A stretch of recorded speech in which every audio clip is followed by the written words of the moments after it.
Prière de famille, prière de famille, prière de famille pour la stabilité de ma famille. Family prayer, family prayer, family prayer for the peace and stability of my family. Prière de famille, Waditalala, Jaji Kujani. Losamba mabota, pona lobiko ya mabota na biso. Disambila jameko, Waditata, Jaji Kujani. Disambila jameko, Waditanta, Jaji Kujani. Bonjour peuple de Dieu, de partout où vous nous suivez. C'est moi, votre humble serviteur de Dieu, Junior MK. Ma présence est justifiée ici par l'annonce des prières de famille qui sont organisées dans la communauté Centre de l'Évangile qui sauve éternellement, que dirige l'homme de Dieu, le révérend apôtre Peter Kabango Milambo. Les dites prières des familles sont organisées à la fin de ce mois de décembre. Wachiri mwecha 2024 and 2025 kwenu mumanye chirikia chiraka satana mufeta ibwa bwa bwa wewe nilubaza lweba to. Pona mimbu ya 2024 pe 2025 oyebite nini satana azali koluka na kati ya bomoi na yo. Yesu kena witaba chiriye kayimushinjika to. Yesu andimaka te oye avandisi te. Amfeta wa abantu. Wana eza feti ya bato. Feta yonso ya bantu dinkia chiraka ikadana mu bantu. Pe feti nyonso ya bato eza na tina na bango na kati ya baninga. Alléluia. Amen.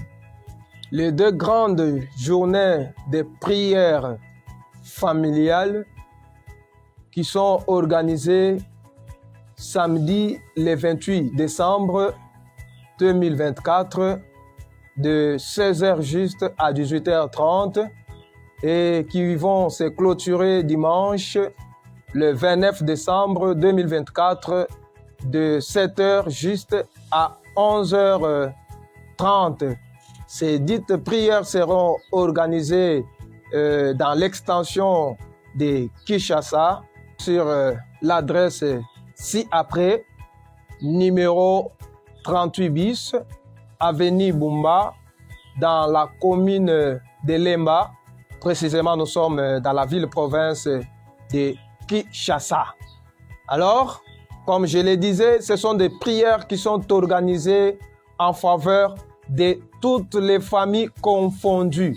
De partout où vous êtes, vous pouvez nous suivre en direct partout où vous êtes à travers les comptes Facebook intitulés Peter Kabango.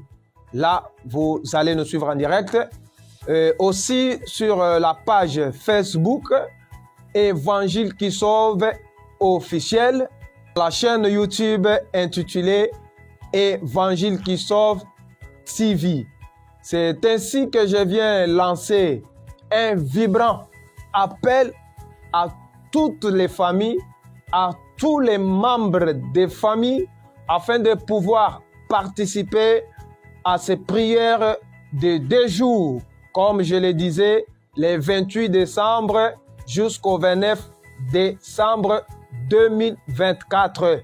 Venons-nous tous, que toutes les familles viennent pour leur délivrance, que toutes les familles viennent pour leur émergence, pour la protection, pour l'épanouissement, pour l'élévation, pour la bénédiction et pour la protection, sans ignorer que le diable et ses acolytes ne s'endorment pas, surtout à la fin de chaque année, pour pouvoir chercher qui dévorer. Alors, ne ratez pas ce rendez-vous vibrant, ne ratez pas ce rendez-vous chaleureux. Venez nous tous sur l'adresse donnée à Kinshasa. Si vous n'êtes pas à Kinshasa, vous êtes dans la ville de Mbujimayi. Là, nous sommes dans le Kasaï oriental. Venez sur l'adresse qui est affichée. Pour ceux qui sont à Lubumbashi ou au Grand Katanga, venez sur l'adresse qui est affichée sur vos écrans. Ceux qui sont à Lomami, Ne ratez pas aussi ce rendez-vous. Vous serez en direct. Vous allez nous suivre sur l'adresse qui est affichée. Là, je vous prie de pouvoir sensibiliser les familles, de sensibiliser toute personne afin de pouvoir prier pour la faveur, pour la délivrance, pour la paix, la prospérité, la guérison de sa famille. Merci. Prière de famille. Pour la paix de nos familles. Prière de famille. Pour la délivrance de nos familles. Prière de famille. Pour la prospérité de nos familles. Prière de famille. Pour l'émergence de nos familles. Sangla jameku. Wajitanda nijilukuluka yame kwetu. Lusamba mabota. Pona kufulukami ya mabota na biso. Lusamba mabota. Pona lobiko ya mabota na biso. Family prayer. For a peace of family. Family prayer. For a peace of family. Teko batela biso. Pe biso. Tole mbate. Nakoluka ye. Tole mbate. Nakotalisa ye. Ma nyonso toza nango posa. Tole mbate. Atango bapasi. Atango baminyoko. Toyeba te kolemba. Toyeba te kozonga sima. Kwete mungu na satana na tango nyonso tozali na bomoi. Na tango nyonso tozali kotambola. Azali kotiela biso mitambo. Azali ko menase bavi na biso. Azali ko menase mabota na biso, misala na biso. Posa ya mungu na satan ezaka kobundisa biso, kotika biso kimia te. Na poko lelo Nzambe oyo abatelaki yo, Nzambe oyo azalaki na yo na nzela na kati ya mutuka, na wenze, na ba rendez-vous songolo pakala. Nzambe oyo ayebaki kobatela yo, esengeli topesa ye merci. Esengeli tokumisa ye, esengeli tokumamela ye na poko lelo. Kwete apesi biso eloko ya motuya, apesi biso eloko oyo eleki mapango, eleki bilamba, eleki bile na valeur. Pema Nzambe apesi biso, tosombaki yango te. Ezalaki na makasi na biso moko te. Ezalaki na mayele na biso moko te. Kasi ezalaki na volonté na ye, pe bolamu na ye, pe bolingo na ye. Kwete na tango oyo tozali koloba bamususu bakufi, bamususu bazana matanga, bamususu balali na mbeto ya hospital, bamususu bazana boloko, bamususu bazana zamba bakima kimia, bazana elikia te, bazana kimia pete, bazangi bipai ya kolala, bazangi eloko ya kolia, atama ya komela, bazana yango te. Kasi yo nanga Nzambe asaleli biso ngolu ya koyeba kopusa na lisusu liboso na ye na poko lelo. Elingi koloba teke toa kitoko koleka ba oyo bazwi ba empêchement, toa mayele, toa minene, toa milai koleka ba oyo bazali na kati ya ba problème, bazali na kati ya ba difficulté songolo pakala. Esengeli tozala reconnaissant pona ma onyonso Nzambe asaleli biso. Atango ozana mutuka te, atango ozana lopango te, atango ozana avion te, ozana eloko ezomona na miso te, kasi pema ozana ngo eza eloko ya motuya. Oye sengeli topesa Nzambe merci. Te nazali kobondela yo bipa nyonso ozolala na biso, ata na réseaux sociaux, ata ozana ndako, ata ozana esika na yo ya musala. Pe nazali kosenga yo, otombola mongongo na yo, opesa Nzambe merci. Pona ma onyonso azali kosalela biso, pona protection na ye likolo ya mabota na biso, pona bolingo na ye likolo ya mabota na biso, pona bonté na ye pe bolamu na ye azali kotalisa biso. Nde nazali kopesa yo nzela, otombola mongongo na yo, obanda ko remercier Nzambe tosambeli na kombo ya Yesu Kristo. Na poka lelo tozana bongo ya kopesa yote, mutuka ya kopesa yote, tozana lopango ya kopesa yote, or te, diamant te, cuivre te, tozaka kana maloba ya reconnaissance, maloba ya gratitude, pwete toyebi obateli biso banda tongo titango tozali koloba ebele bakutani na makambo mabe ba misusu bazwi opportunité ote kasi biso na mawa na yo na ngolu na yo na bolingo na yo pe o permettre biso opesi biso nzela ya koposana liboso na yo na pokwa lelo kozala na kati ya presence na yo ezali eloko ya motuya pe ezali eloko ya malamu. Na pokwa lelo tokumisi kombo na yo, na pokwa lelo tometoli yo, tosanjoli yo, tokumameli yo, pwete toana Nzambe mususu te, toana elikia mususu te.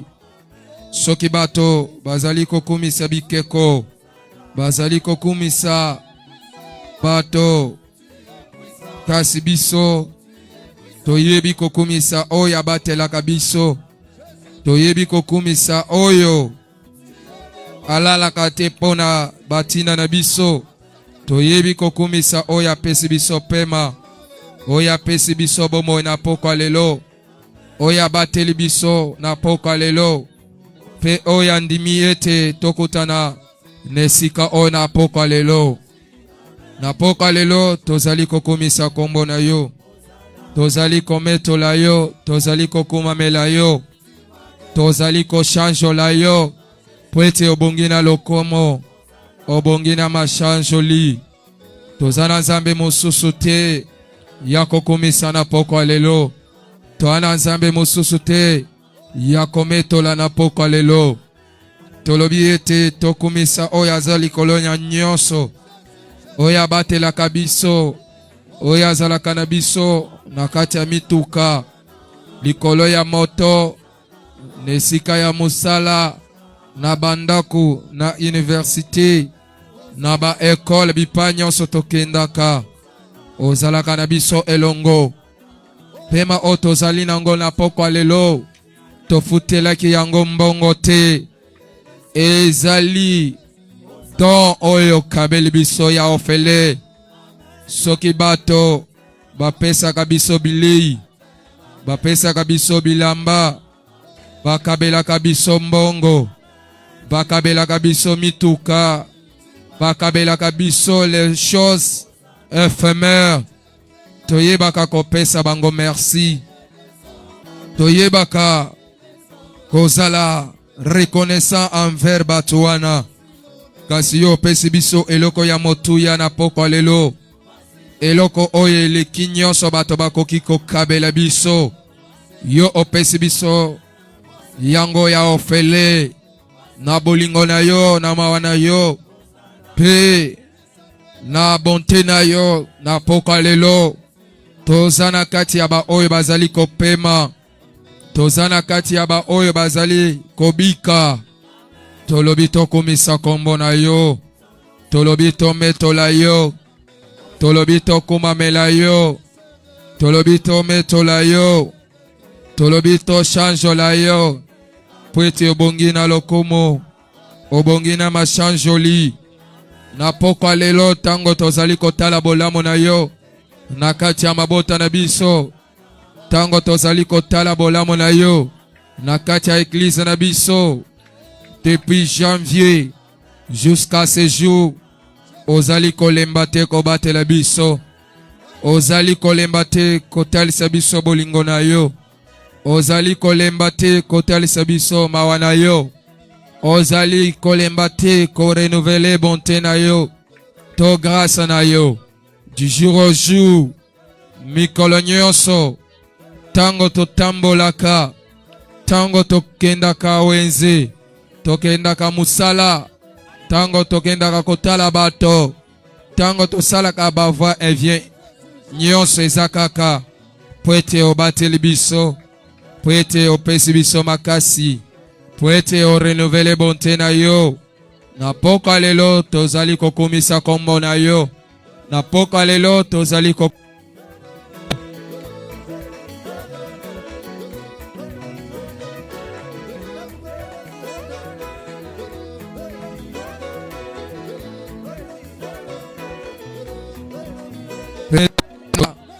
moto mosusu te otokoki kopesa merci, otokoki kopesa ye merci comme signe de reconnaissance et de gratitude.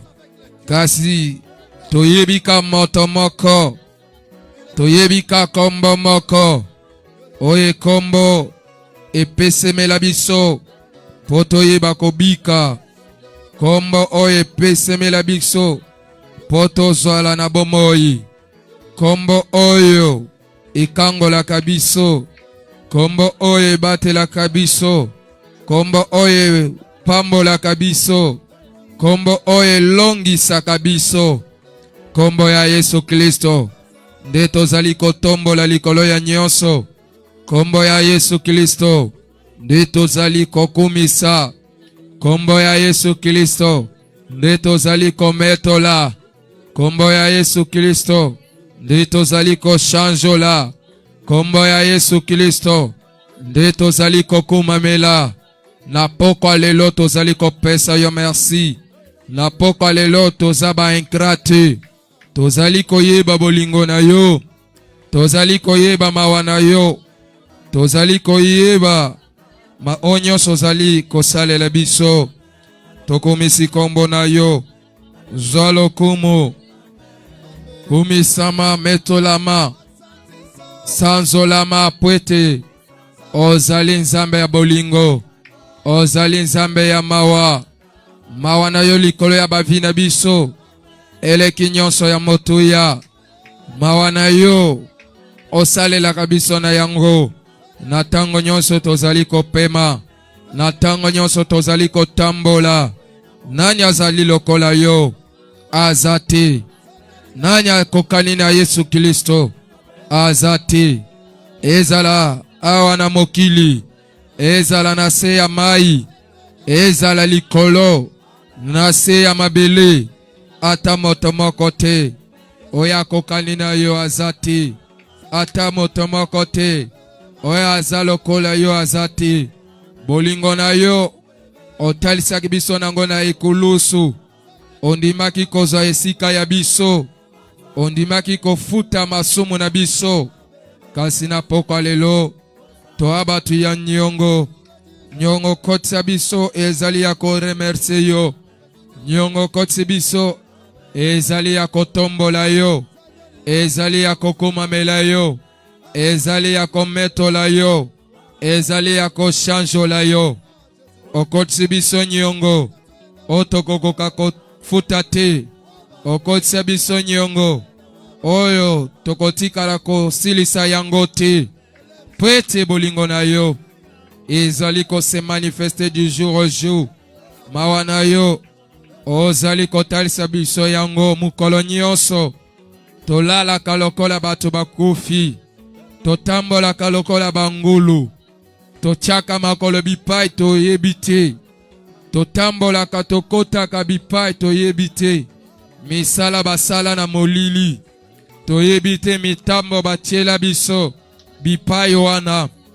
Yo na bonzambe na yo, na mawa na yo, ondimaka te tokoya na mitambo, ondimaka te makambo mabe ekomela biso. Oepargnaka biso na ba accident, oepargnaka biso na liwa, oepargnaka biso na mipepe mabe, na ba epidemie, na ba virus, na ba microbe, na ba maladi ya minene ya mike. Oye yeba ni kombo, na oye yeba ni kombo te. Yo mokonde omonaka makambo nyonso. Mungu na Satana bongisaka na molili kontra bavi na biso, kontra mabota na biso, kontra eklise na yo, kontra bandeko na biso. Yo moko oyebi nyonso bazali kobongisa na molili, nyonso banguna na biso baplanifiaka kontra bavi na biso, kasi ondimaka te makambo wana ekomela biso, ondimaka te biloko wana ekomela biso. Osalaka nyonso pona koepargne biso, osalaka nyonso pona kobatela biso. Topesi yo merci, tokomisi kombo na yo, tometoli yo, tochanjoli yo, tokomameli yo. Po ete ozali nzambe ya bolingo, po ete ozali nzambe ya mawa, po ete ozali nzambe oyo alalaka te pona batina na bavi na biso, oyo animbaka te pona batina na bavi na biso. Tokomisi kombo na yo na mbula oyo ezokende kosila. Ebele ya bato bakufi, ebele ya bato bakonetre ba accident, ebele ya bato ba enlever bango, ebele ya bato bakutanaki na makambo mabi, ebele ya bato babelaki, ebele ya bato ba se retrouver na boloko, ebele ya bato bakimi mboka batiki bandako na bango, batiki misala na bango, bazali komona na lisusu te.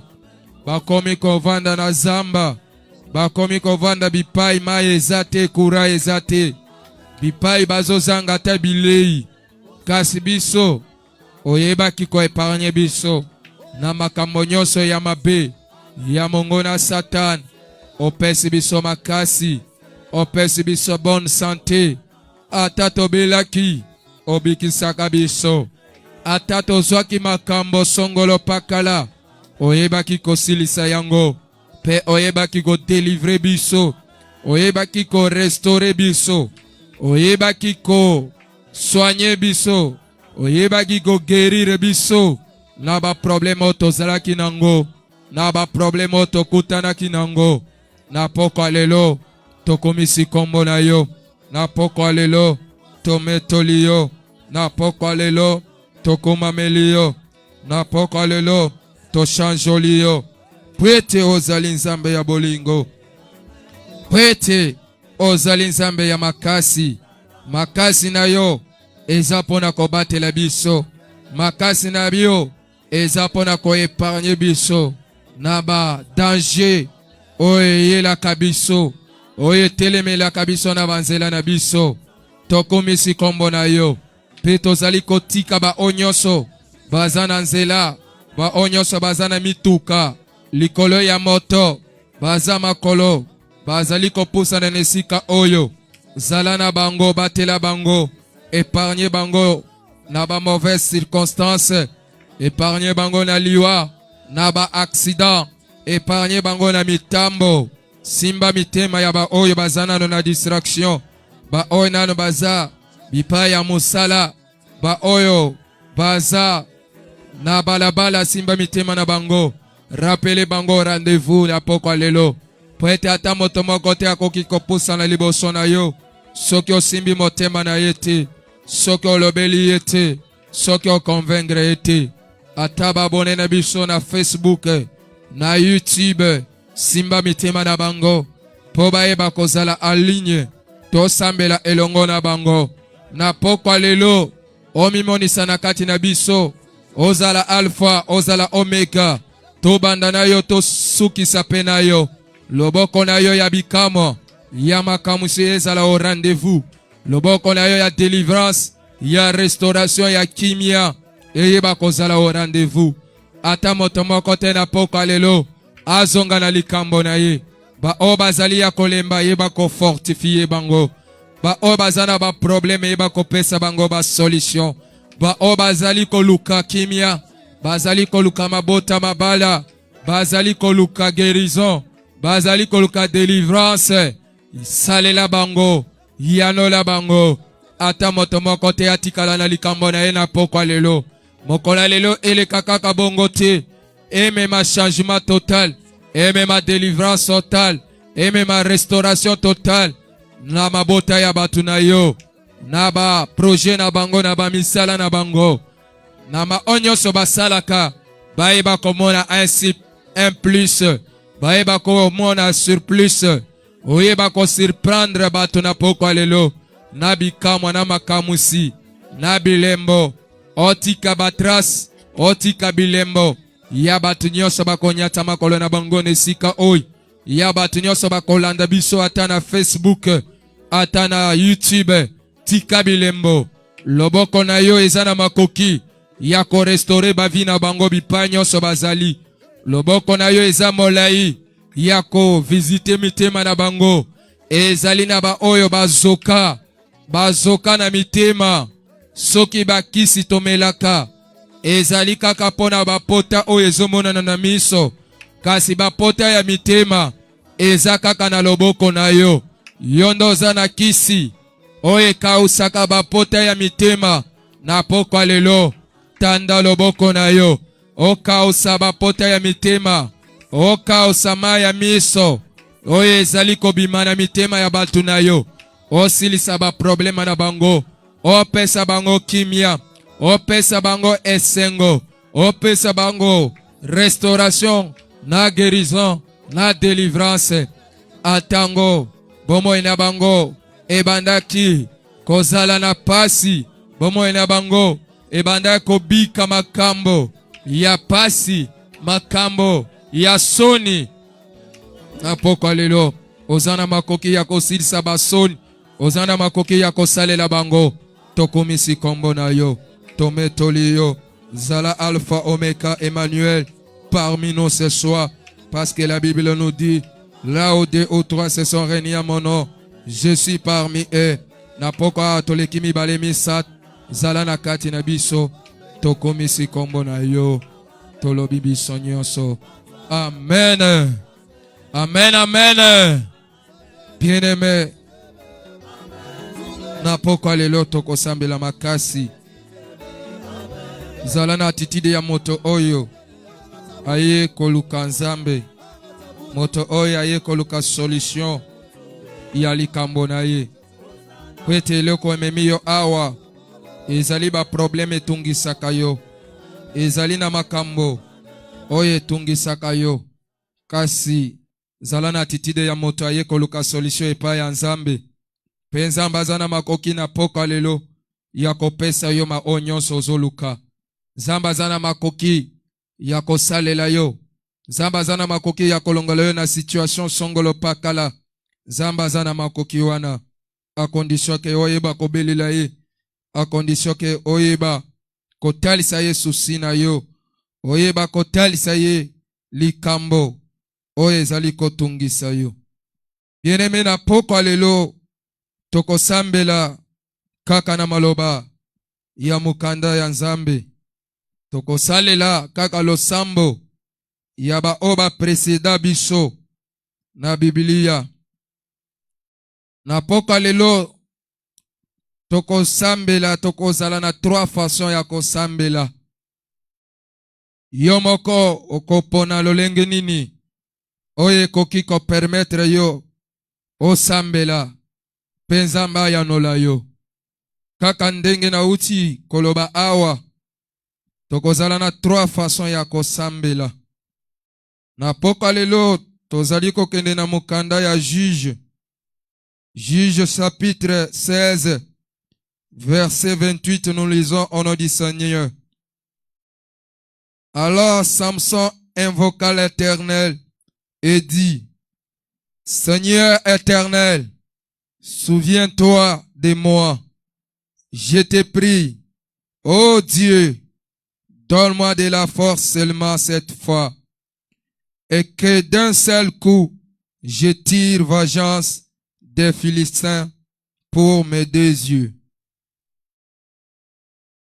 Kaka lolenge na uti kotalisa yo, ete na pokwa lelo tokozala na 3 façons ya kosambela. Tokosambela lokola Samson awa, touti kotanga na Juge 16:28. Pe tokosambela lokola Ezekias. Pe tokosambela lokola Anne, mama ya Samuel. Oyo eza 3 façons na biso oyo tokosambela na pokwa awa. Kasi yo moko okopona lolenge nini okosambela. Peut-être okosambela lokola Samson nga nayebi te. Peut-être okosambela lokola Ezekias nayebi te. Okosambela lokola Anne nayebi te. Kasi eloko na kosenga yo olanda biso po ete oyeba kososola lolenge nini okosambela na pokwa lelo mpe Nzambe akosalela yo.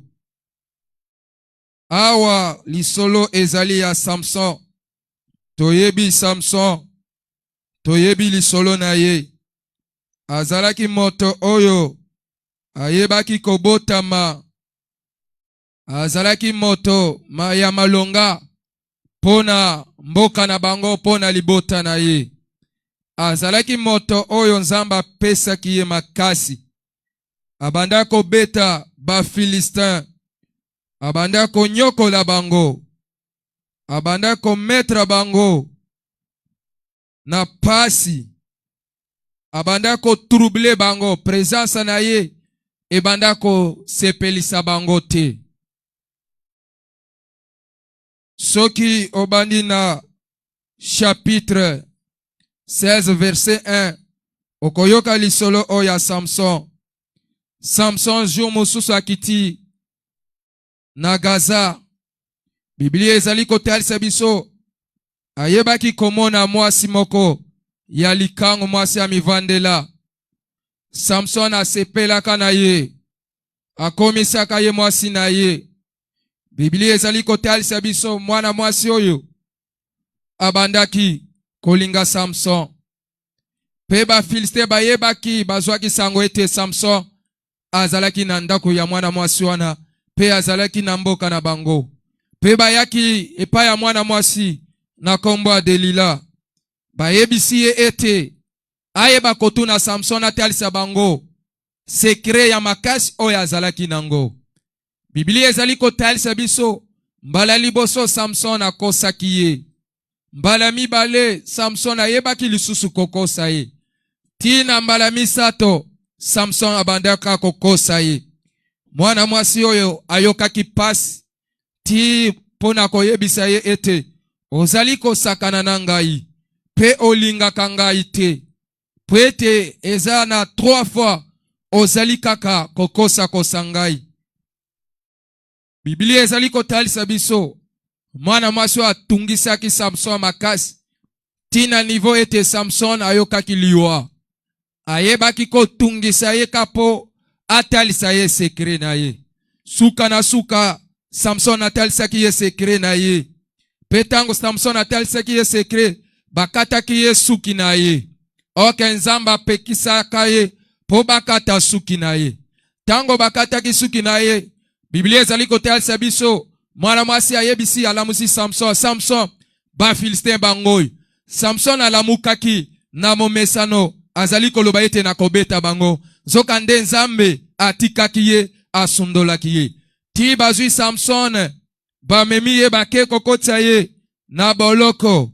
Bipai Samson abandaki konika ba bleu na mele. Abandako balisa mele na boloko pona konika bambuma ya bleu ya ba Filistin. Samson o abandako beta bato a se retrouver na vie moko ya soni, vie moko ya boumbu, vie moko ya pasi. Pe bayebaki kotobola ye miso, bayebaki ko kreve miso na ye. Abandako mona lisusu te. Na kati ya boloko Biblia ezali kotalisa biso Samson ayokaki suki na ye ebandako bima lisusu. Ti jo mosusu ba Filistin bayebaki kobongisa fete moko. Na kati na fete na bango babandaki kopesa Nzambe na bango dakomba sacrifice.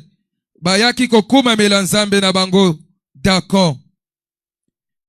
Pe na kokumamela Nzambe na bango Biblia ezali kotalisa biso esalaki bango esengo. Balobaki ete bomemela biso Samson po ete Nzambe na biso ayebaki kolivre ye na kati ya maboko na biso. Bomemela biso Samson aya kosepelisa biso awa. Bake kozwa Samson bakangaki ye minyololo, bakangaki ye na maboko pe na makolo. baye kokotisa ye na ndako bipai ba Filistin pe bakonzi nyonso bato nyonso ya mboka wana bazalaki. Biblia ezali kotalisa biso Samson bakoti ye na kati ya ndako, ba Filistin bazali kochola ye, bazali koseka ye, bazali kotuna ye yaka kobeta biso lisusu wapi makasi na yo wana. Biblia ezali kotalisa biso Samson ayebisaki moto oyo amemaki ye, atalisi ye ete yaka kotelemisa nga na bakolona oyo etelemisi ndako oyo komisanga na esika wana. Tango bakomisi Samson na esika oyo ezalaki de kolona oyo banda kotelemisa ndako mobimba, nazali kosepela na eloko moko. Biblia ezali kotalisa biso.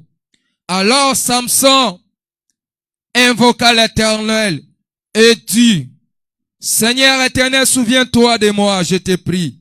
Oh Dieu, donne-moi de la force seulement cette fois, et que d'un seul coup je tire vengeance des Philistins pour mes yeux.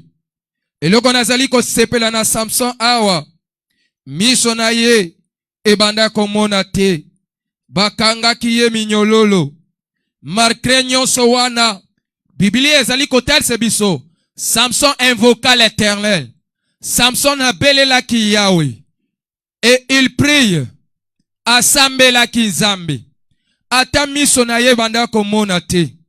Ata bomo na ye ezalaki na soni. Bakangaki ye minyololo. Nyoso wana empêchaki ye te po asambela Nzambe. Bien-aimé, okoki kozala na ba problème, okoki kozala na ba situation, okoki ko traverser ba moment difficile na vie na yo. Eloko na koki ko senga yo ko talisa yo ete ko permettre te makambo zanango e koma ebaka liboso na yo po obelela Nzambe te.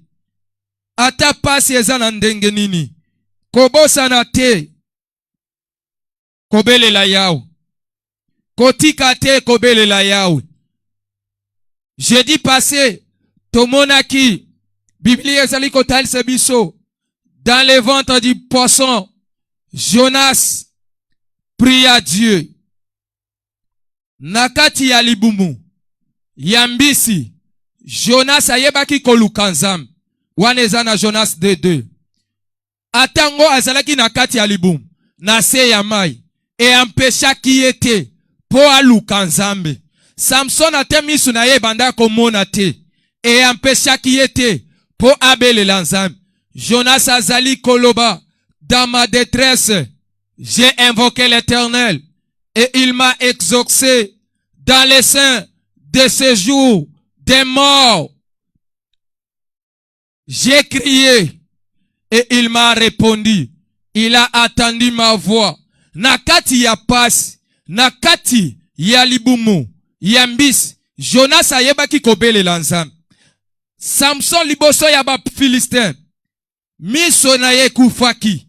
Eloko wana ezalaki ebaka te. Biblia ezali kotalisa biso, Samson invoqua l'Éternel. Tala erreur yo salaka.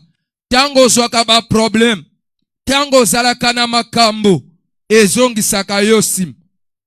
Oyaka lisusu te na kilte. Ba problème ekomi ko empêcher yo oya na kilte. Ba problème ekomi ko empêcher yo o luka Nzambe, o sambela Nzambe. Or que tango zo luka Nzambe te, ozoya na kilte te, okozwa solution na ndenge nini? Nzela nini okozwa solution? Samson abelelaki Nzambe. Peu importe ba problème azalaki nango. Jonas abelelaki Nzambe. Atango azalaki na kati ya libumu ya mbisi, e empêchaki yete. Ata ozana likambo songolo pakala, na poko lelo likambo wana e empêche yote. Likambo wana e telemela yote pona koluka Nzambe. Samson awa yemoko azalaki cause ya ba problème na ye. Atango azalaki cause ya makambo na ye, pweta yebaki kobimisa sekele na ye. Atango azalaki cause, me yango e empêchaki yete po abelela Nzambe. Amen, amen. Atango za cause ya makambo ekomela kayo na vie, na makambo oyo ezobika na bomoi na yo. Kolemba te, kotika te koluka Nzambe, kotika te kobelela Nzambe. Kaka ndenge na talisaki yo, tokozala na 3 façons ya kosambela. Samson, tango nazali kotanga Biblia malamu, Samson azali koyebisa Nzambe, souviens-toi de moi, kanisa ngai. Soki totangi na Biblia na Psaume 25, cette Biblia ezali kotalisa biso. Ne te souviens pas de mes fautes, de la jeunesse, ni de mes transgressions. Mais souviens-toi de moi, selon ta miséricorde, à cause de ta bonté. Awa ezali, lolenge, oyo Samson asambelaki. C'était un rapport avec Mukanda oya Psaume 25. Ayebisi Nzambe, kanisa ngai. Atango ye moko, yende azalaki agent, ya makambo ekomelaki ye. Yende azalaki cause, eloko wane yampeshaki ye te. Atalisaki Nzambe, souviens-toi de moi, à cause de ta miséricorde, à cause de ta bonté. Atalisaki Nzambe, ne te souviens pas de moi, à cause de mes fautes, ni de mes transgressions. Ba faute asalaki ezaya nini? Abimisaki sekele na ye. Abimisaki sekele na ye. Na poko awa, ata osalaki likambo, ya mabe ememelaka yo mipepe, ekotiaka yo na ba situation oyo ezo s'en sortir te. Kasi okoki kotalisa Nzambe, souviens-toi de moi, à cause de ta bonté, selon ta miséricorde. Ozo talisa Nzambe, ne te souviens pas de moi, à cause de mes transgressions, ni de mes fautes, mais souviens-toi de moi, à cause de ta bonté. Samson a yebitsaki Nzambe, a invokaki Nzambe, a yebito ya ba Filistin, na poko alelo azana makoki, ya kosala ba exploit na yo, na libota na yo, na quartier na yo, pourquoi pas na église na biso. Amen, amen. Yebisa Nzambe, souviens-toi de moi à cause de ta grâce, à cause de ta bonté, à cause de ta miséricorde. Ne te souviens pas de moi à cause de mes fautes, ni de mes transgressions, mais souviens-toi de moi selon ta miséricorde, selon ta bonté.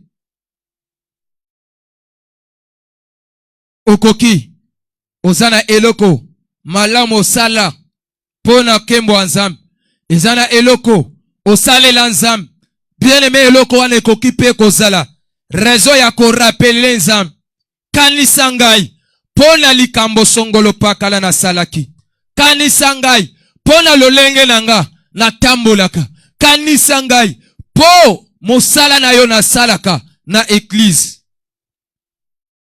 Wana nazali komona, le roi Ezekias, wana tozali na mukanda ya Esaïe 38, Biblia ezali kotalisa biso, Ezekias azwaki maladi, moko ya liwa, penza batindaki, mosakoli na ye, ezali po atalisa ye abongisa makambo na ye, simanango akokufa ya solo.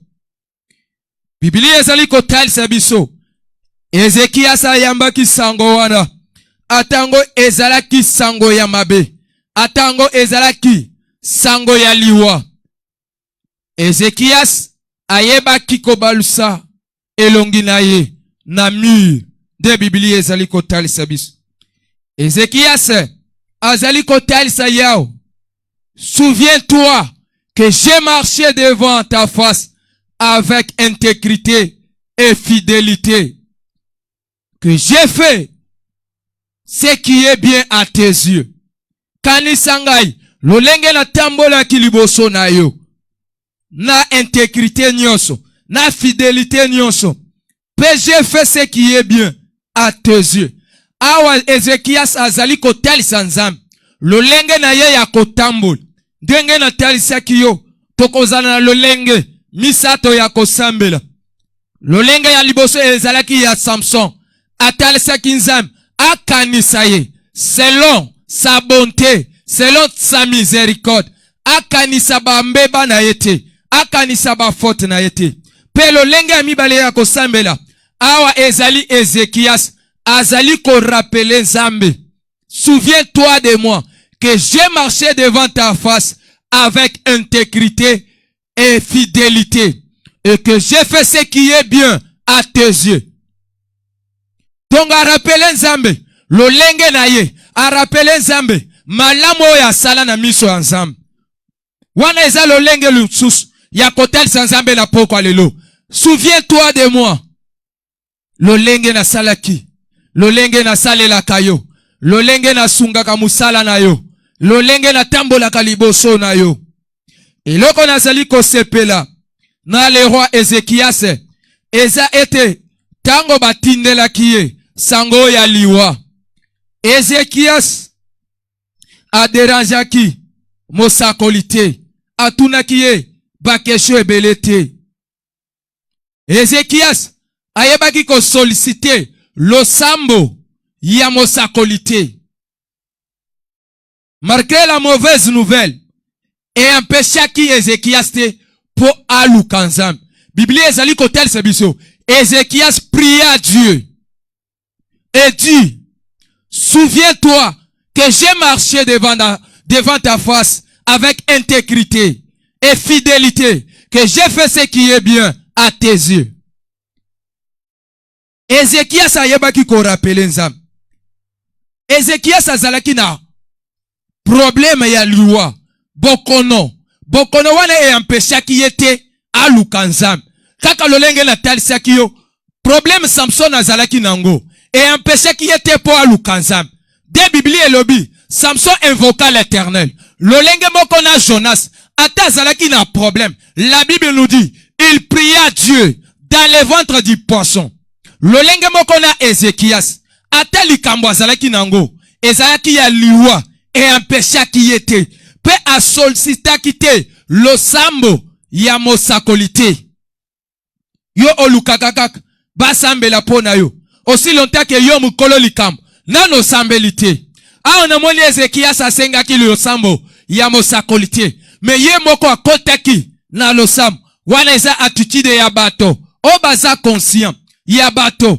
Oba ye kamela kanzam. Amen, amen. Avo oluka basambela pona yo. Yo moko nano banda kosambela.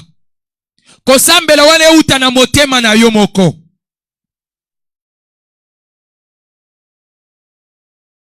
Kasi yo bapesi kabisa kolikutu ya lukuta. Me yo wana na bangomba ozoluka basakoli. Yo wana na bala na ba eglise belego ozomata ozokita. Ozoluka bisakoli. Awa bapesaki Ezekias, l'ainsi dit l'Éternel. Yahweh moko alobi ete abongisa makambo na ye ya kokufa ya sol. Ezekias akenda koluka basakolite. Ezekias akenda koluka batute. Ezekias asolicitaki losambo ya mosakolite. Me ye moko ayebaki koluka Nzambe. Pe Biblia ezali kotel sebiso. Tango Ezekias asambelaki Nzambe, Nzambe atindelaki ye lisusu mosakoli pona kotalisa ye. Zonga kende otalisa ye. J'ai entendu ta prière et j'ai vu tes larmes. Na yoki losambo na yo pe na monima ya miso na yo. Donc Ezekias asambelaki. Nzambe ayokaki a losambo ya Ezekias, ayokaki a losambo ya prophète Esaïe. Na yebite soki asambela kipona Ezekias. Me na amona ka Ezekias ye moko. Pe Nzambe azali koloba. Azali ko telsa. Les prophètes a telsa. Ezekias que j'ai entendu sa prière et j'ai vu ses larmes. Sango ya mibale ezoyela Ezekias. Ezalaki ete Nzambe bakisaki 15 lisusu likolo ya bomoi na ye. Nzambe longolaki liwa. Bien-aimé, seule la prière peut changer la décision de Dieu. Kaka losambo ya Ezekias de esanjaki, l'ainsi dit le Seigneur ya liboso. Soki losambo ya Ezekias eyebaki ko anile ko longola l'ainsi dit le Seigneur Yaliboso, à combien plus forte raison? L'ainsi disent les hommes, l'ainsi disent les médecins, l'ainsi disent les sorciers, l'ainsi disent tes ennemis, tes adversaires, l'ainsi disent les gens de ton quartier. Ce qu'il ainsi dit, l'Éternel, Ézéchias, ayeba ki ango kolongola na nzela ya losam, à combien plus forte raison?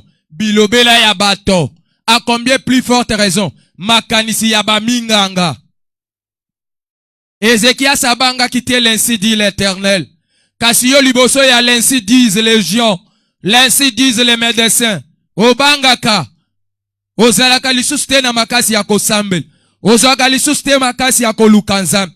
Na pokwa lelo, losambo na yo, eza na kapasite ya kochange maloba ya batu likolo ya bomoi na yo. Eza na kapasite ya kolongola bilakeli mabe, oyo bato balakela yo, o bakoko na yo batika na libota na yo, a condition ke obele la nzambe, de akoya kochange maloba ya bato, pwete nzela ya nzambe, eza nzela ya bato te, makanisi ya bato, eza ya nzambe te, makanisi ya bato pona vi na yo, eza makanisi ya nzambe te, losambo koki kosala na poko lelo, eza na makoki ya kochange makanisi ya bato, eza na makoki ya kochange maloba ya ba medecin ba yebisu yo, okobota te, wana eza kaka maloba ya bango, lokola bato, kasi losambo eza na makoki ya kosiprime bilobela na bango, a condition ke oluka nzambe.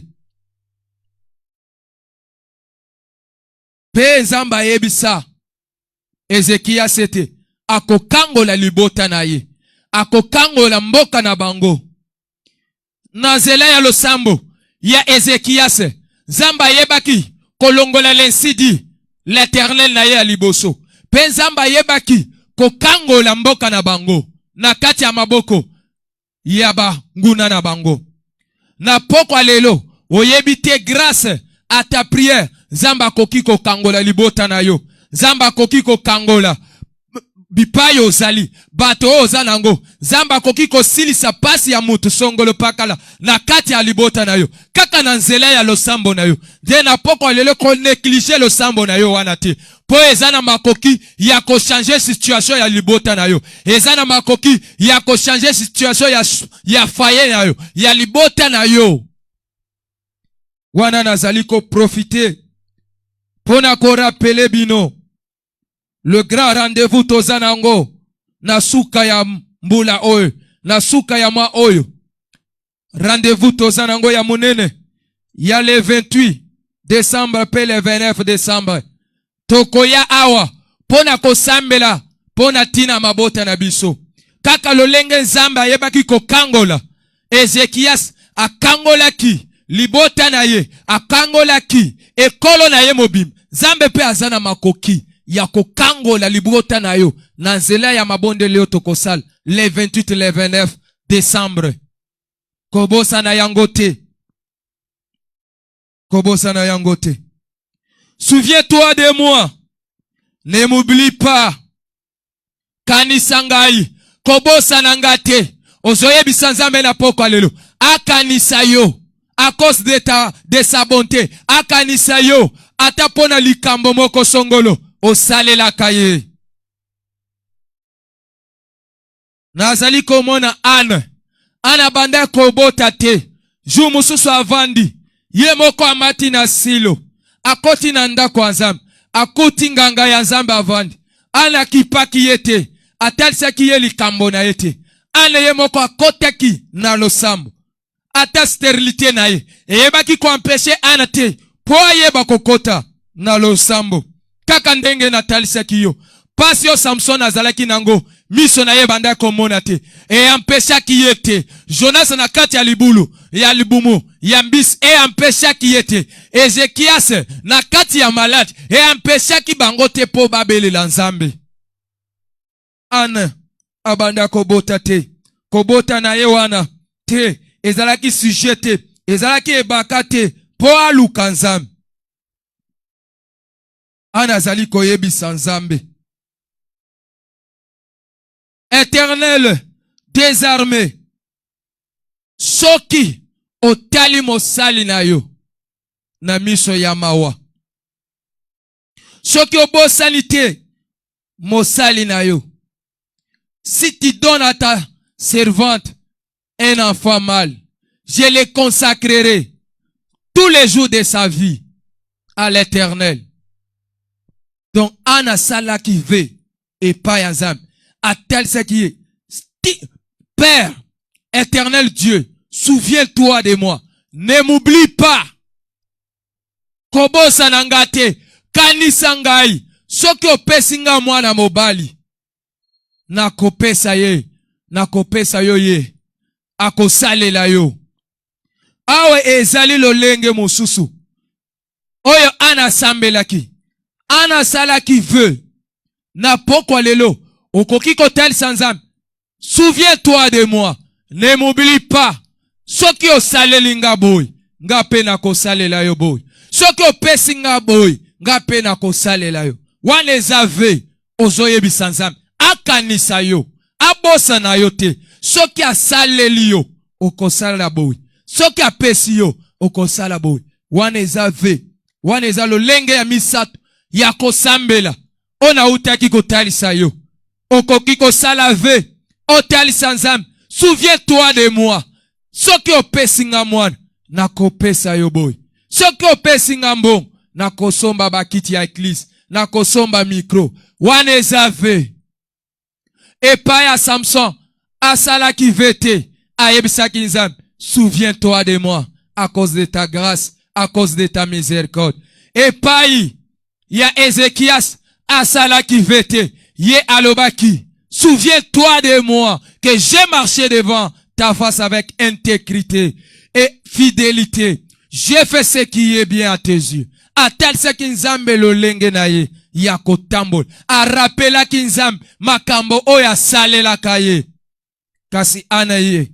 Apesa ve. A tel sa kanzambe. Soki opesinga mwana. Na kokabela ye yango. Na kotika ye. Na ndaku na yo. Okoki kosala ve. Epa ya nzambe bien-aimé. Kasi keba. Tango zo sala ve epa ya nzambe.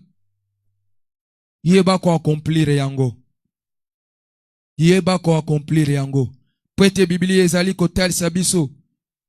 Si tu fais un vœu à l'Éternel, ne tarde pas de l'accomplir. Soko salive epa ya yao. Ko tarde te po osale lango. Prête nzambe akosenga yo ba compte. L'Éternel te demandera des comptes. Amen, amen. Soki osalive pa ya nzambe. Kokisa yango. Zala lokola an. Prête tango nzamba pesa ki ye Samuel.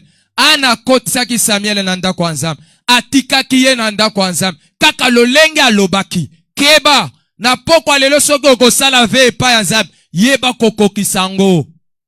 Yeba kokokisango. Prête nzamba koya kosenga yo yango. Soki omoliete. Okokoka te ko sala kokokisa ve na yo epa ya nzambe. Sambela ta lokola Ezekias. Sambela ta lokola Samson. Prête Samson na yebisaki nzambe. Souviens-toi de moi. Souviens-toi de moi. Donne-moi de la force. Donne-moi de la force. Pesanga makasi.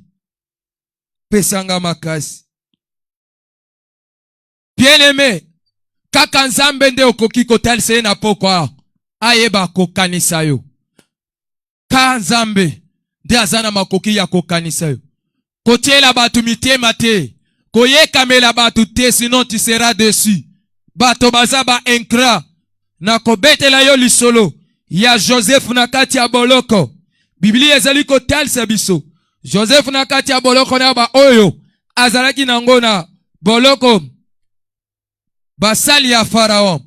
Bango mibale. Bazwaki ndoto. Moko na bango. Ndoto na ye ezalaki ete. Bazongisa ye. Na musala na ye. Mususu ndoto na ye ezalaki ete. Babimisa ye bapandre ye baboma ye. Kasi moko. Ye azalaki ene chanson. Zambe ayebaki ko expliquer Joseph. Apesaki ye makoki. ya ko-explique bandoto na bango. Joseph a expliqué ndoto ya mutu ya liboso. Muto wana abimaki, pe akufaki kaka lolenge Joseph atalisaki. Moto ya mibale, tango Joseph apesaki ye ba explication ya ndoto, atalisi que quand tu seras erré, quand tu seras rétabli, souviens-toi de moi. Ezambeba Joseph asalaki.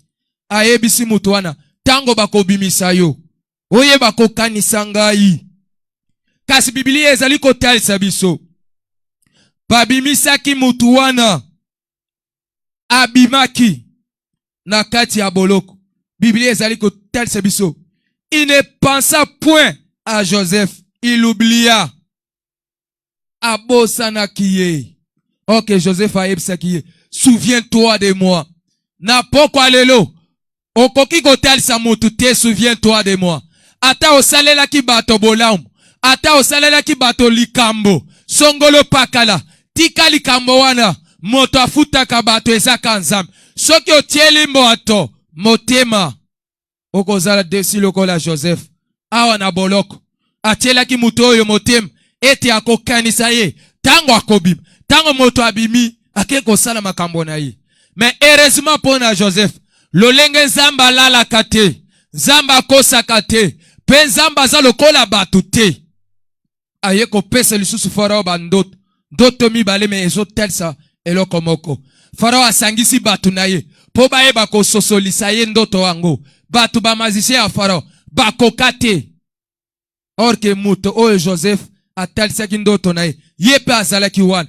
Nde ake ko telsa farao. Tango nazalaki na boloko. Ezana elenge moko mobali ya ba Hebre. Azali na boloko. Ayebaki ko explique biso bandoto. Pe bandoto ekokisamaka. Kaka ndenge alobaki. De Joseph, Zamba yeko bimisa ye na boloko. Kaka nzambe ye moko. De akanisaki Joseph na kati ya boloko. Akanisaki Joseph. Lolenge Joseph atambolaki liboso na ye. Lolenge Joseph asalaki. Makambo ezalaki. Malamu na miso na ye. De ayeko kanisa ye. Me Joseph abanda kotiela. Moto oyo. Motema. Kokanisa ete tango akobima. Akoyako lobela ye. Azalaki desi. Na poko awa, kotiela moto motema te. Koyebisa moto ete, ayeba kokanisa yo. Okozala desi. Mais na poko awa, esengeli oyebisa nzambe. Souviens-toi de moi, à cause de ta bonté. Souviens-toi de moi, à cause de ta grâce. Souviens-toi de moi, à cause de l'alliance faite avec ton serviteur. Souviens-toi de moi, à cause de ton amour. Souviens-toi de moi, pona likambo songolo salela kaye. Souviens-toi de moi. Poete soke osalelinga boy. Nako pesa yo boy. Ezali na lolenge misato. Ona talisaki yo. Yomo konde okopona. Lolenge nini okokiko yebi sanzam. Akanisa yo na poko. Okokiko yebi sanzamba akanisa yo. Lolenge akanisaki Ezekias. Okokiko yebi saye. Akanisa yo. Lolenge akanisaki Samson. To okokiko yebi saye. Lolenge anasalaki ve. Ayebisaki ye. Soki opesinga mwana. Soki opesinga mwana. Nakopesa yo yango. Kanisa ngai. Anatalisaki nzambe. Kanisa ngai. Atango abanda kobota te. Samson atango. Miso na ye banda komona te. Me yango yampesaki ye te. Abele la nzambe. La Bible nous dit. Samson invoqua l'Éternel. Et il tue. Souviens-toi de moi. Souviens-toi de moi. Je te prie. Oh Dieu. Donne-moi de la force seulement. Cette fois-ci, d'un seul coup, que je tire vengeance contre des Philistins. Na poko lelo, ozoyebi sanzam. Akanisa yo. Akanisa yo. Atapona bolamu moko. Osalela ba orphelin moko. Atapona bolamu moko. Osala na église oyo. Atapona likambo songolo. Ozo rappele nzam. Akanisa yo. Atapona bilaka na ye. Atapona maloba na ye. Atapona ba prophétie. Oye bima likolo ya bomo na ye. Ozoye bisanzambe na poko alelo. Akanisa yo. Na likambo na yo wana. Na problema na yo wana. Na situation na yo wana. Kaka nzambe na poko alelo. nde aza na makoki ya kokanisa yo. Kaka Nzambe na pokwa lelo nde aza na makoki ya koya kokangola yo, ya koya kobikisa yo. Esengeli obelela ye, esengeli obelela ye. Ndenge Jonas azali koloba, dans ma détresse, j'ai invoqué l'Éternel, il m'a répondu. Dans ma détresse, j'ai invoqué l'Éternel, il m'a exaucé. Yemoko alobi, invoque-moi et je te répondrai. Je t'annoncerai des grandes choses, des choses cachées que tu ne connais pas. Na pokwa lelo, ozobele la nzambe, lolenge nzamba yokaki, Samson, lolenge nzamba yokaki, Ézéchias, la Bible nous dit, Dieu ne ment jamais, il n'est pas comme un fils de l'homme, pour mentir, ni pour se repentir. Na pokwa lelo, soki obeleliye, akokanisa yo, soki orapele, akokanisa yo, atapona likambo moko osala, zamba zalaka enkrate, soki osali mabe ebele, me oye kosala bolamu moko, zamba kokanisa yo, kasi bato, okoki kosala malamu, osala ngoba mbala, nefe, me na 10e fois osali mabe, moto abosani bolamu nyonso wana, ka zamba ya tata na biso, azalo kola moto te, abosa na kabolamu ya moto te, atikala kobosa na ta moto moko te, atikala kobosa na Ana te, atikala kobosa na Ezekias te, Ezekias abele la kiye, pe ayano la kiye, na pokwa lelo, talisa nzamba kanisa yo, pona likambo na yo wana, zamba kanisa yo, pona musala na yo, pona libala na yo, pona kobota na yo, pona klase na yo, zamba kanisa yo, to tomboli mingongo na biso, to sambeli na komba Yesu Kristo.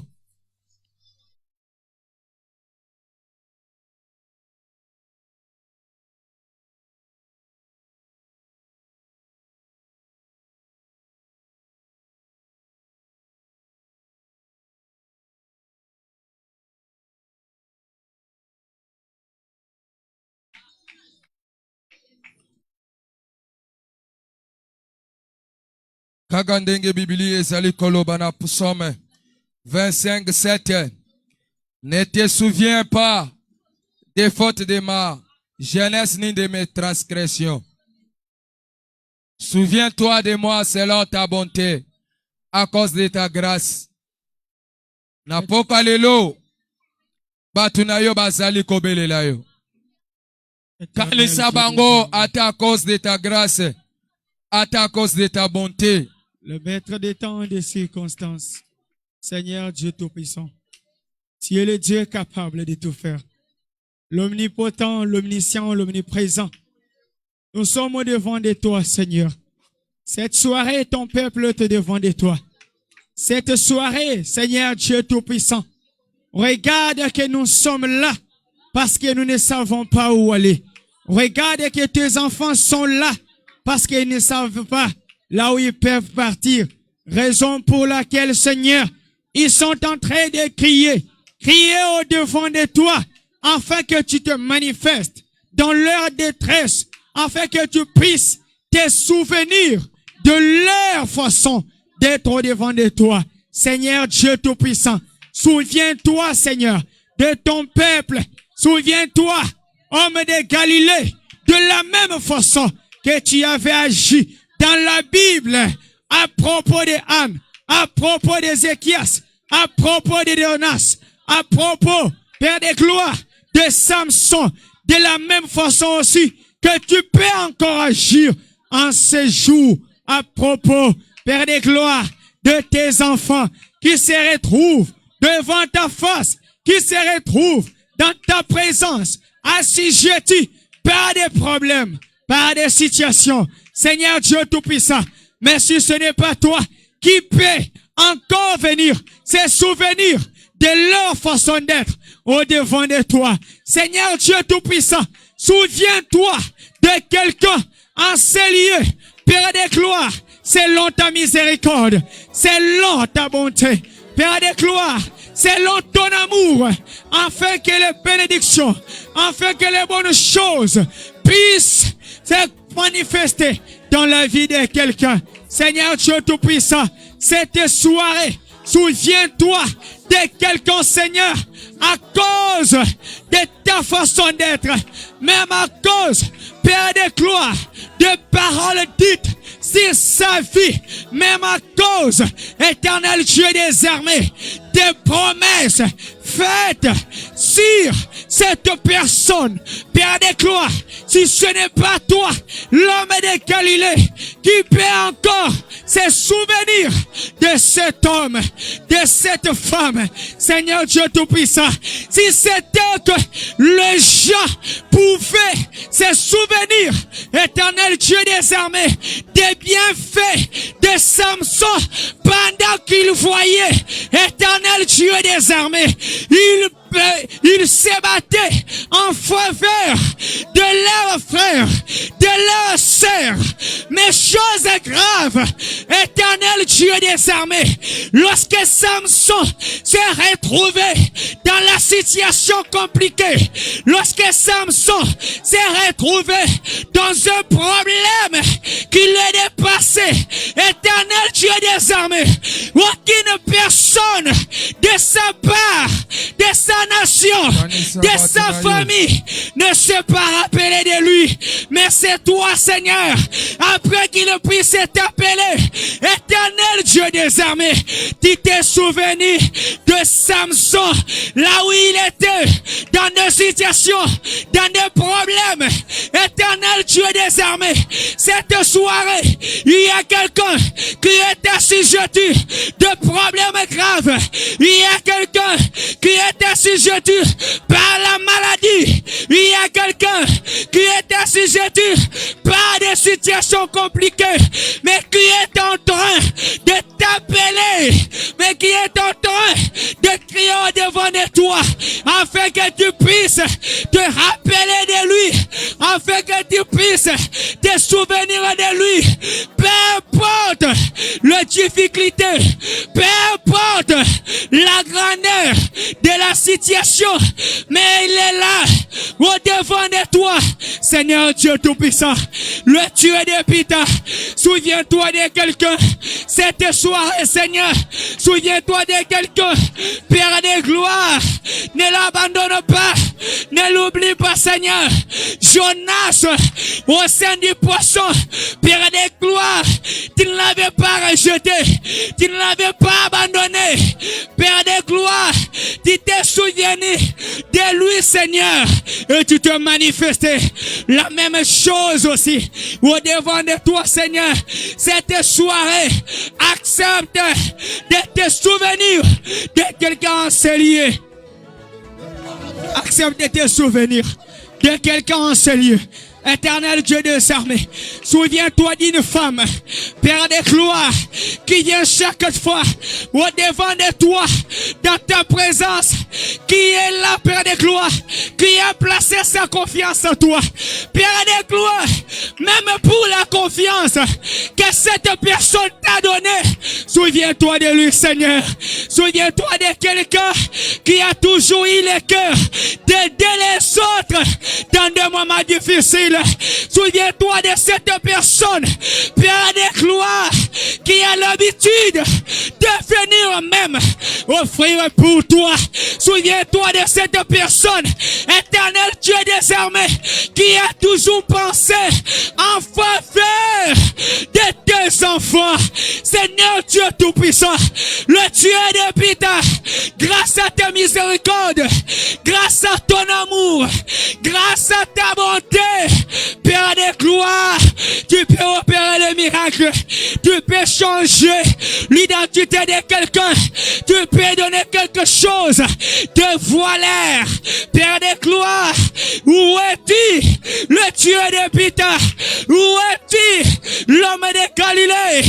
Eh, Seigneur Dieu Tout-Puissant, tes enfants sont là, au devant de toi, tes enfants sont là, en train de crier, Père de gloire, le rémunérateur de tous ceux qui le cherchent, c'est toi, le Dieu de Pita.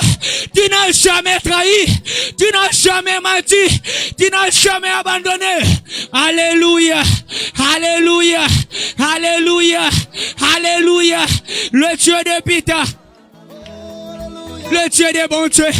Toi qui n'as jamais jeté quelqu'un aux oubliettes vers les gloires. Toi qui n'as jamais oublié quelqu'un. Voilà pourquoi ce soir, souviens-toi, souviens-toi Seigneur, souviens-toi, souviens-toi Père des gloires, souviens-toi des bienfaits, Seigneur Dieu Tout-Puissant, souviens-toi Seigneur de leur façon d'être, souviens-toi Père des gloires, selon ton amour, souviens-toi de quelqu'un, selon ta bonté, souviens-toi de quelqu'un, selon ton amour, selon ta miséricorde, Père des gloires, ne regarde pas leur façon d'être, ne te souviens pas à cause de ta leur bonté. mauvais côté, ne te souviens pas de ce dont ils ont oublié, ne te souviens pas de ce dont ils ne savent pas faire, ne te souviens pas de ce dont ils avaient oublié de pouvoir accomplir. Mais souviens-toi Seigneur, selon ton amour, mais souviens-toi Père des gloires, selon ta miséricorde, oh Seigneur, oh Père des gloires, le maître des temps de circonstances, le Dieu des pitains, il y a quelqu'un Seigneur qui a besoin de toi, il y a quelqu'un Père des gloires qui t'aime Seigneur, il y a quelqu'un Seigneur qui a besoin de toi, Éternel Dieu des armées, dans ses affaires, dans ses voyages, Éternel Dieu des armées, il pense qu'à toi, il pense qu'à toi, il pense qu'à toi, le Dieu des pitains, Joseph le Dieu des bontés, qui est comme toi, Seigneur. Alléluia. Alléluia. Joseph nakati ya boloko. Alléluia. Nature ya bato. Waneza attitude ya bato. Babosa na kabolamu ya badika. Toi, tu n'abandonnes jamais. Toi, tu es un Dieu fidèle. Toi, tu es un Dieu fidèle. Tu n'oublies pas. Tu n'oublies pas tes enfants. Obosa na kabatu na yote. Na poko alelo. Kanisa libota na yo. Kanisa peuple na yo. Kanisa bana na yo.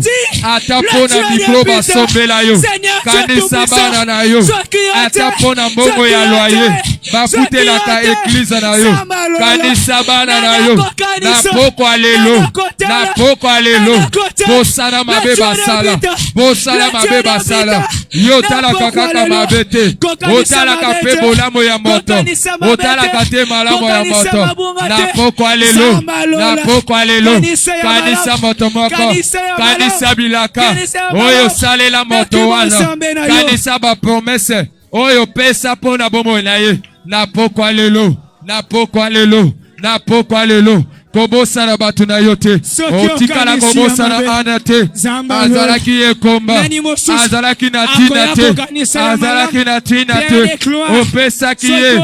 Tina na biso ya bato. Nazela ya kokanisa ye. Nazela ya kokanisa ye. De ana yebaki kosimba. Samuel. Na poko alelo. Zambe ya mawa. Zambe ya bolingo. Zambe ya ngolu. Na poko alelo. Likolo ya ngolu na yo. Likolo ya mawa na yo. Kanisa batu na yo. Kanisa batu na yo. Bakomi na suka. Bazana bipai mususu. Yako kendete. Bazana batu mususu. Yako yeke melate.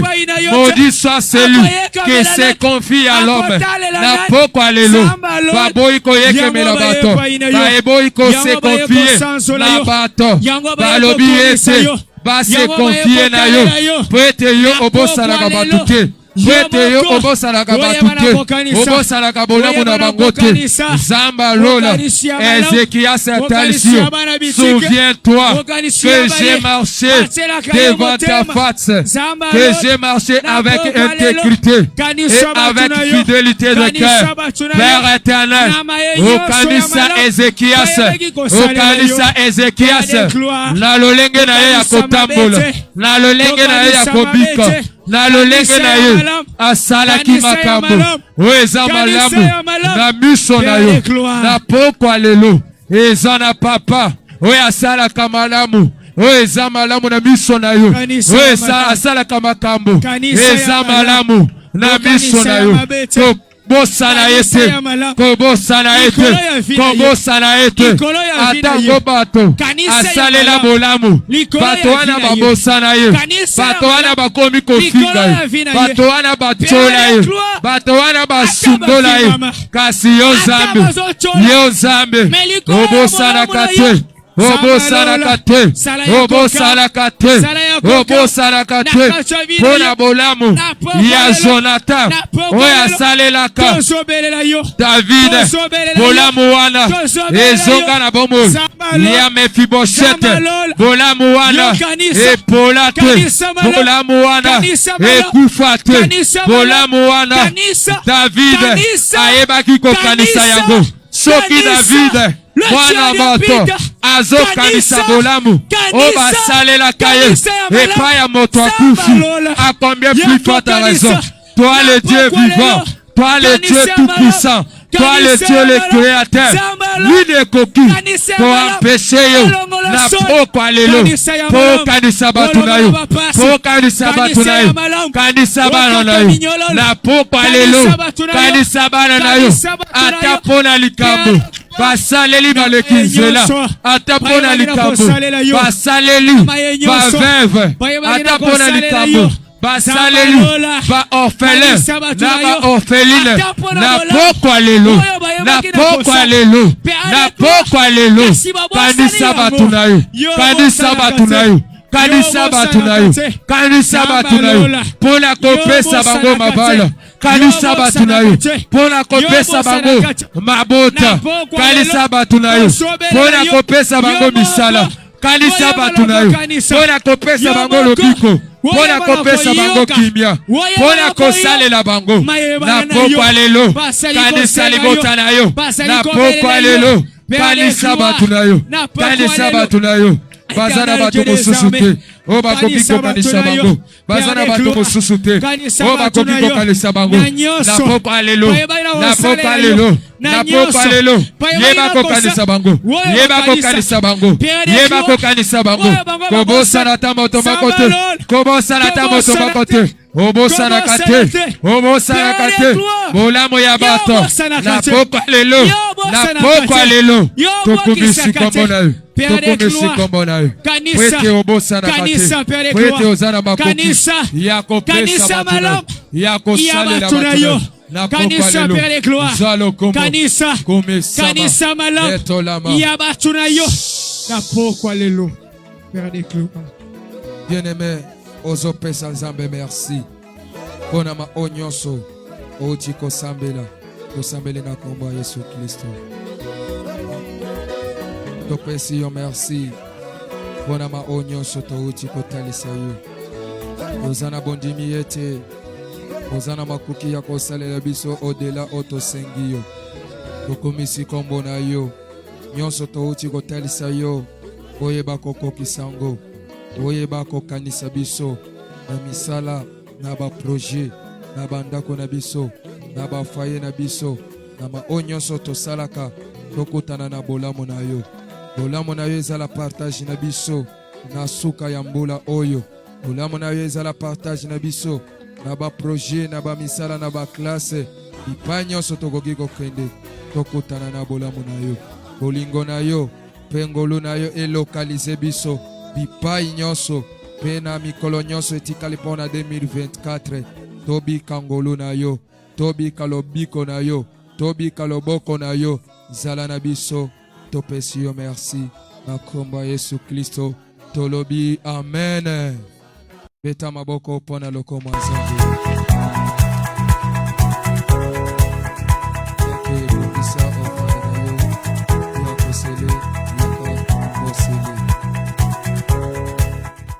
Prière de famille, prière de famille, prière de famille pour la stabilité de ma famille.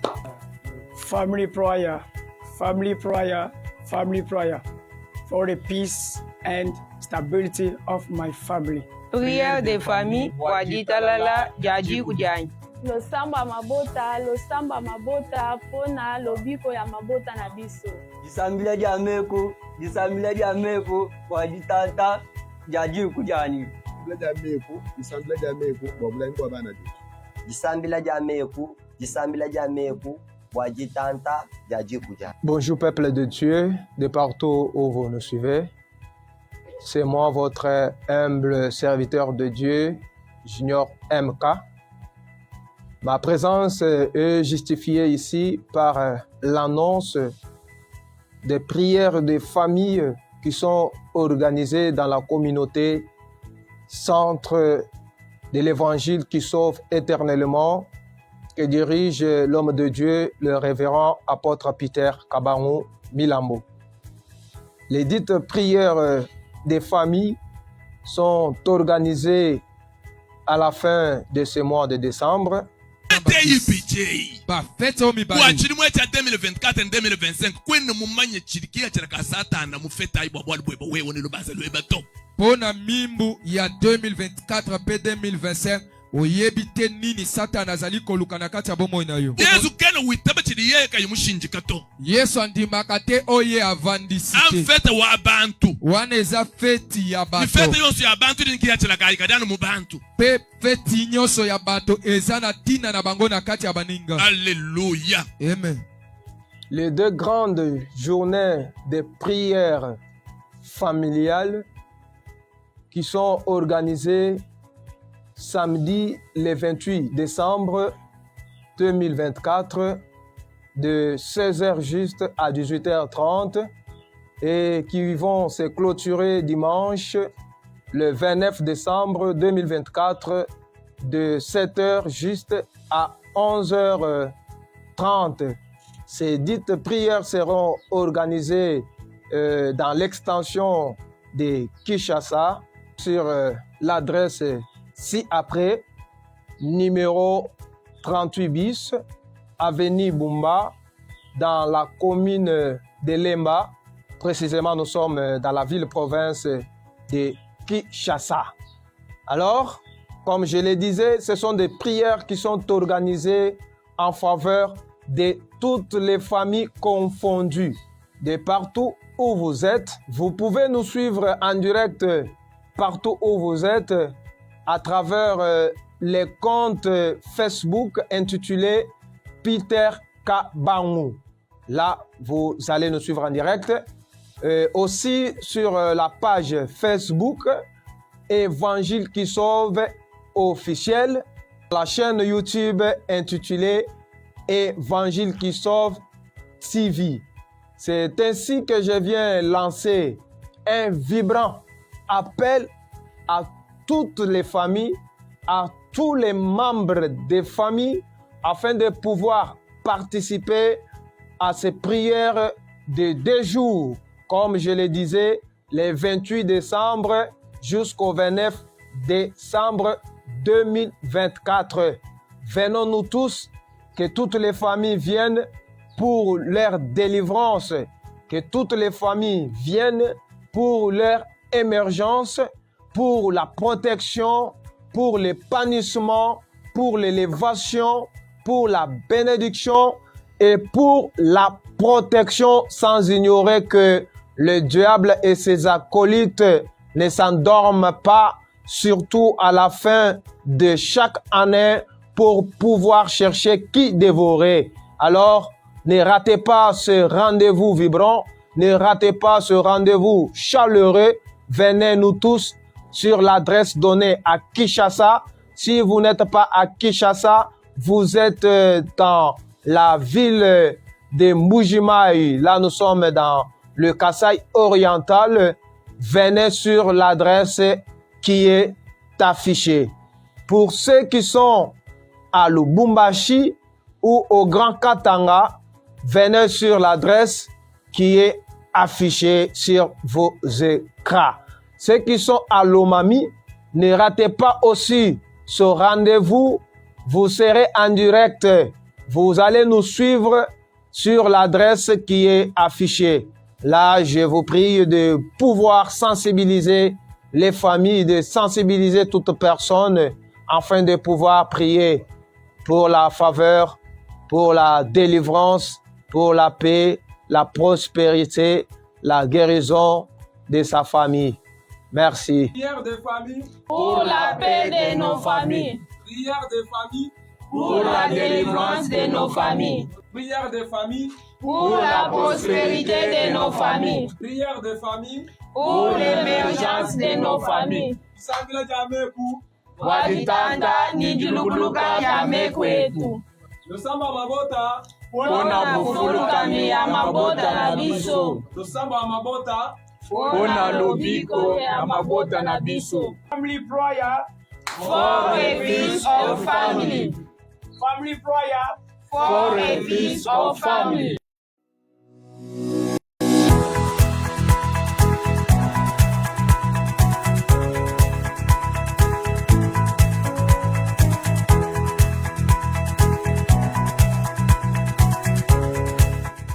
Prière de famille, prière de famille, prière de famille pour la stabilité de ma famille.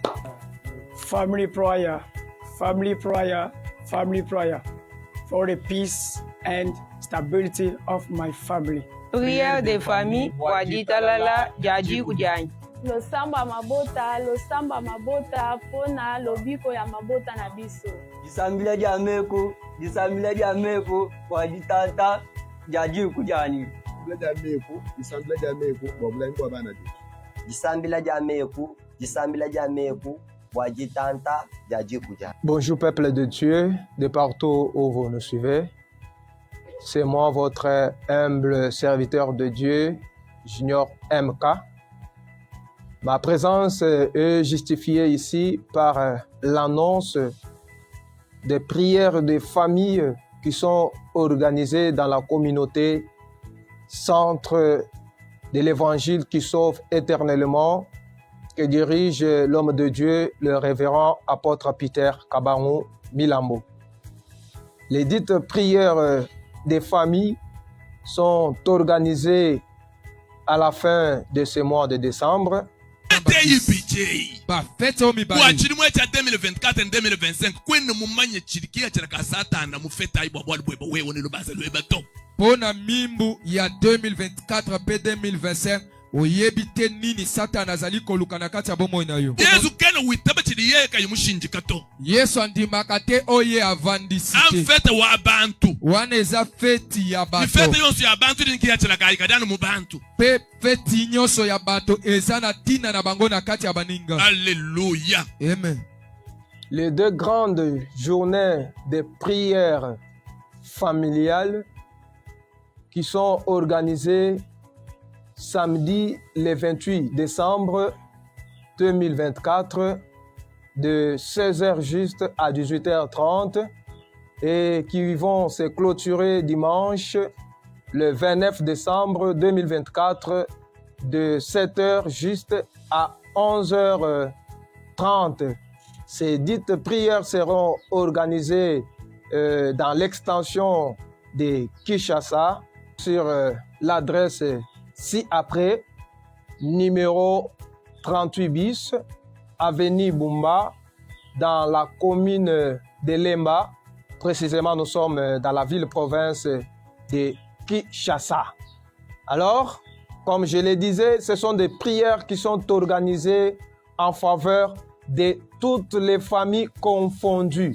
De partout où vous êtes, vous pouvez nous suivre en direct partout où vous êtes à travers les comptes Facebook intitulés Peter Kabangu.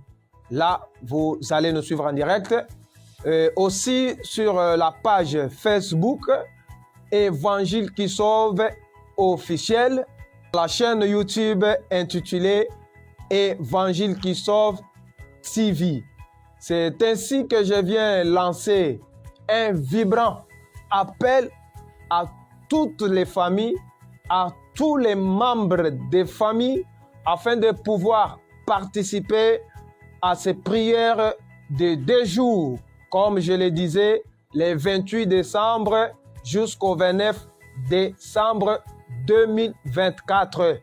Venons-nous tous, que toutes les familles viennent pour leur délivrance, que toutes les familles viennent pour leur émergence, pour la protection, pour l'épanouissement, pour l'élévation, pour la bénédiction et pour la protection, sans ignorer que le diable et ses acolytes ne s'endorment pas, surtout à la fin de chaque année, pour pouvoir chercher qui dévorer. Alors, ne ratez pas ce rendez-vous vibrant, ne ratez pas ce rendez-vous chaleureux.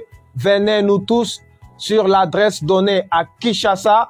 Si vous n'êtes pas à Kinshasa, vous êtes dans la ville de Mbujimayi. Là, nous sommes dans le Kasaï oriental.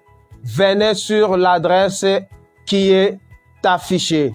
Pour ceux qui sont à Lubumbashi ou au Grand Katanga, venez sur l'adresse qui est affichée sur vos écrans.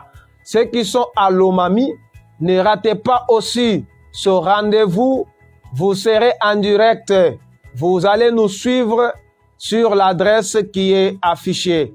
Là, je vous prie de pouvoir sensibiliser les familles, de sensibiliser toute personne afin de pouvoir prier pour la faveur, pour la délivrance, pour la paix, la prospérité, la guérison de sa famille.